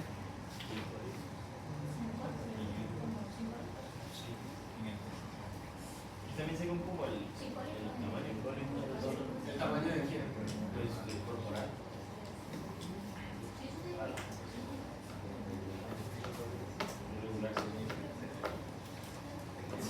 ¿Quién tiene más sangre? ¿La doctora o el doctor? ¿Por qué? Eso también es por preferencias que tenemos en la mujer que las mujeres con la masa corporal, la masa muscular. Los hombres solemos tener un poquito más de volumen que la masa muscular. La masa muscular y el tamaño en sí mismo. El cuerpo del hombre está hecho para ser mucho más grande. Entonces, depende del tamaño corporal, del género, de qué más, de la edad. De la edad. Por ejemplo, aunque sea un hombre, pero si es un anciano, una mujer joven podría tener igual o hasta más volemia. Porque el anciano reemplaza todo con masa, con la masa muscular y los tejidos, lo reemplaza con grasa, tejido graso. Y la grasa no se lleva con el agua.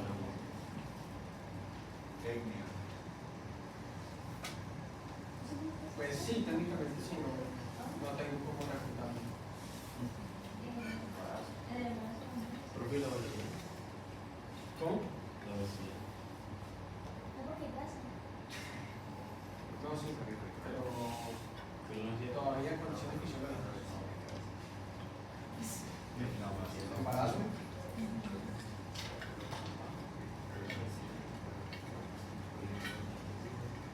Y bueno, también depende un poco de la dieta. Entonces, dieta. Y en condiciones patológicas, ¿de qué depende la bulimia? Patológicas. Entonces hay obesidad.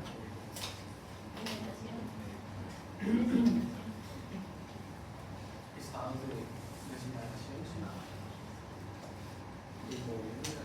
Hipervolemia, patologías renales, patologías cardíacas,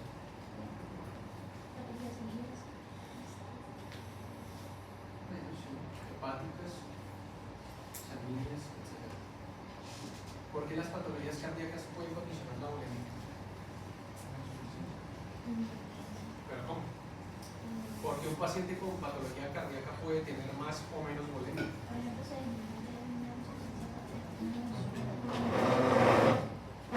¿La insuficiencia cardíaca disminuye la bulimia? Piénselo bien. ¿La aumenta? O sea, no la aumenta ni la disminuye.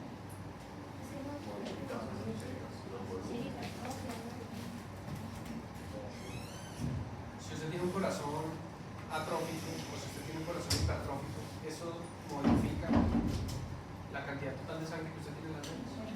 No, o sea, se vería eso. El volumen no tenía. Porque estamos hablando no del gasto cardíaco, sino volemia, cantidad de sangre en todo el sistema. Entonces las patologías cardíacas no modifican volemia.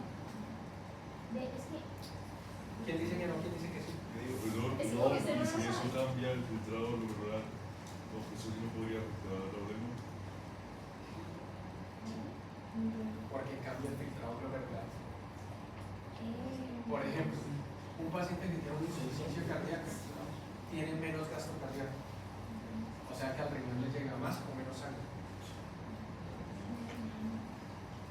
¿Llega más o menos sangre? Menos. Entonces le llega menos sangre al riñón y al riñón lo sensa como si el paciente estuviera hipovolémico, pero el paciente no es hipovolémico. El paciente tiene los 5 litros sino que el corazón ya no puede eyectar los 60, 70 que están allá, sino eyecta, póngale 35, 40.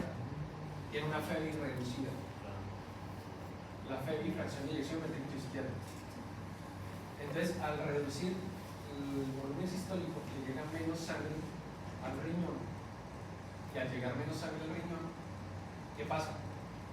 Pues el riñón sensa como si el paciente se estuviera desangrando, estuviera deshidratado, se hipovolémico, activa el eje renina-angiotensina, que lo veremos más adelante. ¿Y qué es lo que busca el eje? Aumentar volemia, aumentar presión arterial. Entonces lo termina reabsorbiendo agua y sodio. En un paciente que ya tiene una insuficiencia cardíaca, que su corazón no puede con la cantidad de volemia que tiene, y entonces esto empeora la función cardíaca. Y al empeorar la función cardíaca, ahora ya el paciente, como ahora tiene más volumen, ya no eyecta está eyectando ahora digamos 40, 45. Y ahora le cargamos más volumen, ahora ¿cuánto eyecta? 30, 35. Entonces el riñón sensa que ahora le está llegando menos sangre, ¿y qué hace? Activa otra vez el eje pero de manera más fuerte, lo que termina reabsorbiendo más sodio y más agua, porque el riñón no sabe que es por insuficiencia cardíaca. Eso termina sobrecargando más el sistema y empeorando la fracción de eyección. Por eso la insuficiencia cardíaca se trata con inhibidores. Y entonces las patologías cardíacas sí pueden modificar la volemia. Lo otro es porque el corazón, cuando está en condiciones de hipervolemia, por ejemplo, produce una sustancia que se llaman los péptidos natriuréticos. ¿Se lo han escuchado? ¿No han escuchado el péptido natriurético? ¿No sabían que el corazón producía eso? No. El corazón produce péptido natriurético.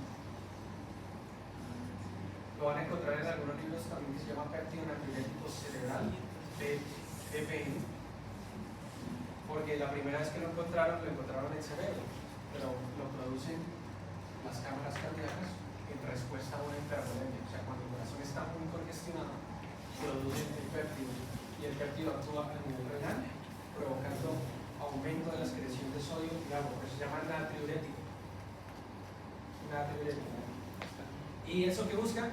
Disminuir la volemia porque el corazón está muy cargado. Entonces las patologías cardíacas sí pueden alterar la volemia. ¿Listo? ¿Y hepáticas por qué?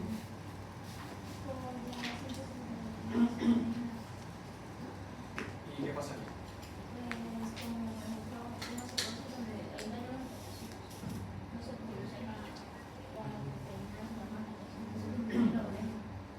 ¿Cómo? Y eso no induce también a la acumulación de líquidos. Entonces está hablando ya de las leyes de Starling. Ahí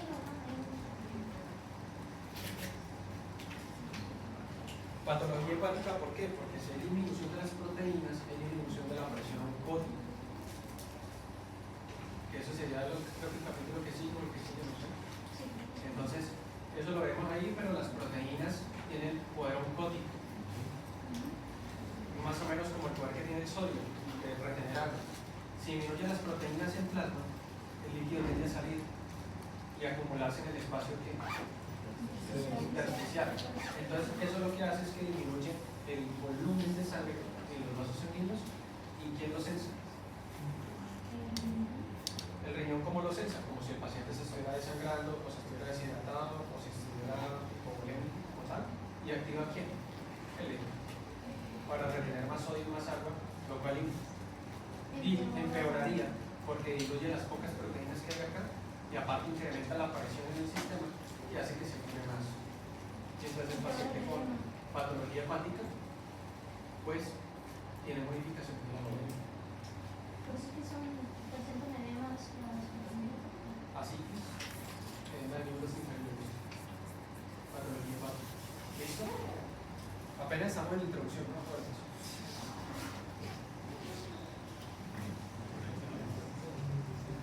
Yo les dije que la clase iba a ser más larga, queda todavía por el medio. Bueno, y llevamos apenas 5 minutos. No hemos pasado el primer capítulo. Bueno, rápidamente, flujo laminar y flujo turbulento. ¿Qué es flujo laminar? Es el que las partes que están más en contacto con la superficie del vaso tienen menor velocidad que las de inducción. No, que se mantiene. Es que yo no sé cómo decirlo. Se complica mucho la vida.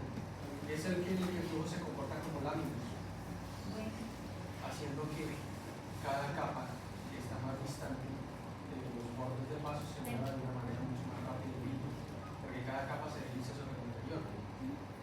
Es un flujo que tiene una dirección uniforme, ¿sí? Que no tiene lógicamente turbulencia, no tiene remolinos, y este es el flujo ideal. Este es el flujo que deberían tener los vasos sanguíneos. El flujo turbulento lastima los vasos sanguíneos, los estresa. ¿Y por qué ser turbulento? Porque el vaso sanguíneo no está bien. Entonces el flujo se puede volver turbulento por diferentes situaciones que cambien la normalidad del vaso. Por ejemplo, cambios bruscos en las direcciones. En algunas partes del cuerpo nosotros vamos a tener flujos turbulentos, sobre todo de una manera normales, cuando se dan cambios en el trayecto de un vaso sanguíneo, o cuando un vaso sanguíneo es como muy turbuoso, se van a generar ciertos matices de flujo turbulento. Pero la mayoría de la circulación, lo ideal es que el flujo sea laminar. Entonces, con cambios de dirección de los vasos sanguíneos, un vaso sanguíneo que venía a hacer esto, este cambio de dirección genera turbulencias. Pero de aquí para allá, pues tratará otra vez de volverse. O sea, en el momento en que tiene esos cambios de dirección, se generan turbulencias. Pero cuando el vaso otra vez tenga una longitud estable y uniforme, pues volverá a comportarse como laminar. ¿Qué otra cosa me puede generar un flujo turbulento? ¿Cómo? Aterosclerosis.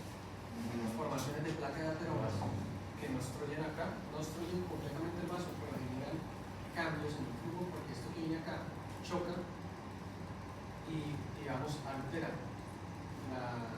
la normalidad de ese flujo. Entonces, las placas de ateroma generan flujos turbulentos. Trombos que hayan, acuérdense que los trombos se llaman trombos porque viajan, o sea, se generaron en otro lado y llegaron acá y se estancaron. Generan flujo turbulento. Tumores o compresiones, entonces un tumor en este tejido y comprime el vaso sanguíneo de esta manera así, entonces esto genera flujo turbulento. Si lo distiende, ¿Cómo? También, si lo distiende como en un aneurisma acá, también genera flujo turbulento, porque llega la sangre y se tiende ahí hacia los lados y a quedar remanentes acá. Esta sangre no circula, tiene alta tendencia a formar trombos también. Entonces, cambios que no son normales, no son fisiológicos, en el calibre del vaso, generan estos flujos turbulentos. ¿Listo? Los flujos turbulentos pueden hacer que placas de ateroma que ya están acá se rompan y tienen de forma de trombos. Entonces, básicamente eso es lo que le colocan ahí. Ahí hay una fórmula para calcularlo. No es un número.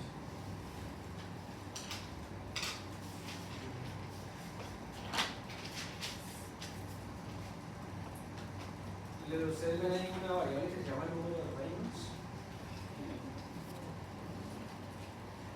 que básicamente tiene que ver, digamos, qué tanta tendencia va a tener una parte de la circulación hacia un flujo turbulento, pero eso no es mayor cosa.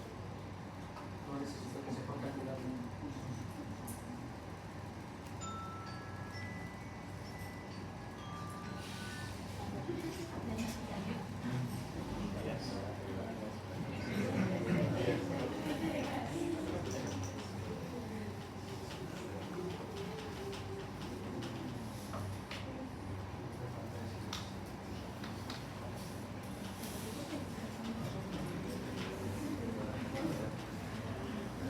Bueno, ese sería el primer capítulo,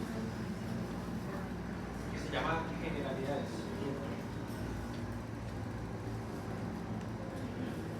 El que seguía, ¿cuál era? ¿Me puedes decir ahí el nombre?